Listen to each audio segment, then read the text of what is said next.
author of On Tyranny, 20 Lessons from the 20th Century. Professor Snyder, good to see you. This is a strange one because I'm not even sure as a Canadian that I knew what to make of this or thought that it would be much, but it's turning into something that's got tentacles and connections around the world with these anti-government protests and gaining some connective tissue to bigger and sort of more insidious protests that we're seeing. What do you make of this?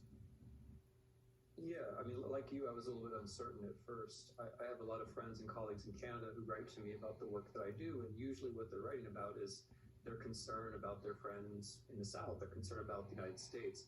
These last couple of weeks is the first time that I've had lots of Canadians writing to me and saying, hey, you as an American need to speak out about what's happening in Ottawa.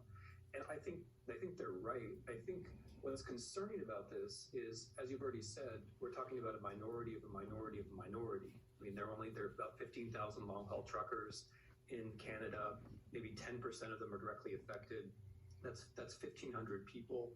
And the thing they're protesting against is not actually Canadian law. They're protesting against American law. It's American law that they have to be vaccinated. So protesting in Ottawa makes zero sense. So it's a very small group with a nonsensical claim, which nevertheless has begun this spiral which threatens both the institutions of Canadian democracy, as we see in the capital of Ottawa, and also the Canadian economy, as we see in the border crossings. So what I worry about here is that we're seeing a kind of model where a very small number of human beings using tools like trucks funded from another country, as you've already reported, and fanned or encouraged by conspiracy theories on social media can do an awful lot of political and economic damage very quickly. So I'm seeing this as a kind of model, as a kind of dark politics that's emerging. And the model doesn't work in a vacuum, right? If these truckers existed and nobody talked about them, that'd be one thing. What do you think the interest is that's coming from right-wing media in the United States in these protests? I think a big wedge of right-wing politics in the United States is about the claim that government doesn't work. I mean, it's a form of right-wing anarchism, basically. And so if that is your view, you take delight in chaos in your own country, but also, and perhaps especially, in other countries. So it can become a kind of parlor game, to sit in Florida or in Washington, D.C., or, in a newsroom and root the truckers on in Canada because you like destruction, you like chaos, you want to see the deconstruction of the administrative state. So if people are carrying that out before your eyes, you're just happy. So I think, the ideology here has to do precisely with dysfunction and disorder and proving that government can't work. And of course, the Canadian government generally works extremely well.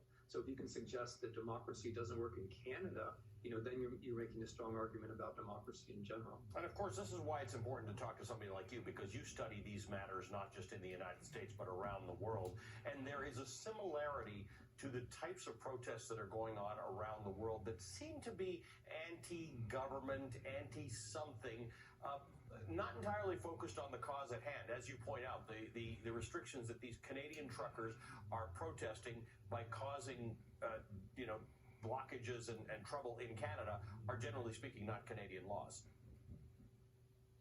Yeah, I mean, we don't have to go so far afield to find examples of this. I mean, in the United States for the past couple of years, protests which presumably had something to do with vaccine mandates branch out very quickly into much larger conspiracy theories. It's really striking to me how the conspiracy theories that turn up in the social media backdrop of some of the organizers of the Canadian protests are basically the same generic stuff that we also have in the US or we find in Europe or around the world. The same QAnon, the same ideas about Bill Gates. It's all generic now. It's all international now. But I mean, another way that you can think about the connection between Canadians and the rest of the world here is that you can flip this around to think about America now as a kind of bad actor, right?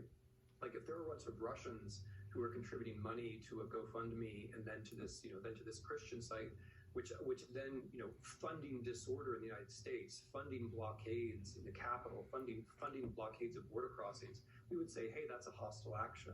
But right now, that's effectively what we're doing. We have some private actors in the United States, some very well-known ones, who are organizing behind the destruction of democratic institutions and economic institutions in Canada, if we watched somebody else do that, we would say, hey, that's outrageous. I mean, if a former president of another country did what Mr. Trump just did to Justin Trudeau and say that if he's a fanatic who's destroyed his country, we would think, wow, that's really excessive. That's really outrageous. So I think, in a way, this puts us in the mirror. It's a very strange development.